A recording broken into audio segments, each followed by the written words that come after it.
বন্ধুরা, আমরা প্রায় শুনি যে বাইরের ১,০০০ শত্রুর চেয়ে একজন হিংসুক পরিবারের সদস্য অনেক বেশি ক্ষতিকর হতে পারে। কিন্তু সমস্যাটা হলো, অনেক সময় আমরা তাদের চিনতে পারি না। এমনও হতে পারে যে সারা জীবন কেটে যায়, তবুও আমরা বুঝতে পারি না যে আমাদের আশেপাশে কে বা কারা আমাদের ক্ষতি করছে।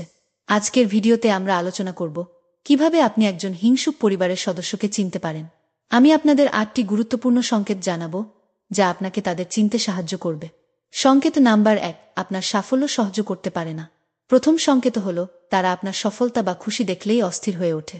যখনই আপনি নিজের মধ্যে একটু ভালো থাকার চেষ্টা করেন, তখনই কোনো না কোনোভাবে তারা আপনাকে মানসিকভাবে অশান্ত করার চেষ্টা করবে। তারা এমন কিছু ঘটাবে বা বলবে যা আপনাকে হতাশ বা দুশ্চিন্তাগ্রস্ত করবে। সংকেত নাম্বার ২, সবসময় আপনাকে ছোট করার চেষ্টা করে। দ্বিতীয় সংকেত হল, তারা পরিবারের অন্যদের সামনে আপনাকে ছোট দেখানোর চেষ্টা করবে। তারা আপনাকে ভিলেন সাজাতে পিছুপা হবে না, এমনকি মিথ্যে বলতেও দ্বিধা করবে না। তাদের লক্ষ্যই হল পরিবারের অন্য সদস্যদের সামনে আপনাকে খারাপ করে দেখানো। সংকেত নাম্বার ৩, নিজের ভালো অভিজ্ঞতা শেয়ার করে না। তৃতীয় সংকেত হল, তারা কখনো তাদের জীবনের ভালো অভিজ্ঞতা বা ইতিবাচক ঘটনাগুলো আপনার সাথে শেয়ার করবে না, বরং সবসময় সমস্যার কথাই শোনাবে, যেন তাদের সব সমস্যার জন্য আপনি দায়ী। তারা আপনাকে মানসিকভাবে দুর্বল করে রাখার চেষ্টা করবে। সংকেত নাম্বার ৪, প্রতিযোগিতার মনোভাব। চতুর্থ সংকেত হল, তারা আপনাকে পরিবারের একজন সদস্য হিসেবে না দেখে প্রতিযোগী হিসেবে দেখে।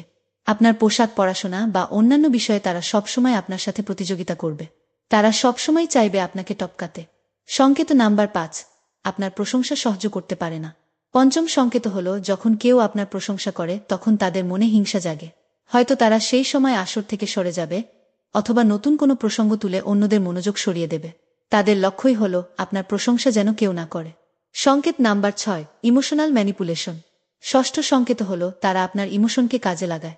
যদিও ভেতরে ভেতরে তারা আপনার প্রতি হিংসা পোষণ করে, কিন্তু যখন নিজেদের স্বার্থসিদ্ধির প্রয়োজন হয়, তখন তারা আপনাকে ইমোশনালি ম্যানিপুলেট করার চেষ্টা করবে। তাদের আচরণ মাঝে মাঝে ভালো, আবার মাঝে মাঝে কঠোর হয়ে ওঠে, যা আপনাকে বিভ্রান্ত করতে পারে।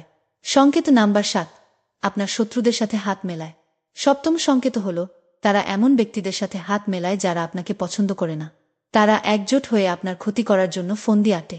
তারা চাইবে আপনি সর্বদা সমস্যায় থাকুন এবং আপনার জীবন আরও কঠিন হয়ে উঠুক। সংকেত নাম্বার ৮, আপনার ছোট ভুলকে বিশাল ইস্যু বানায়। অষ্টম এবং শেষ সংকেত হল, তারা আপনার ছোট্ট ভুলকে বড় করে দেখায়।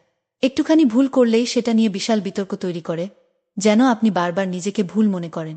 তারা আপনাকে বারবার সেই ভুল মনে করিয়ে দিয়ে আপনাকে মানসিকভাবে দুর্বল করে ফেলে। বন্ধুরা, এমন হিংসুক পরিবারের সদস্য খুবই বিপজ্জনক হতে পারে।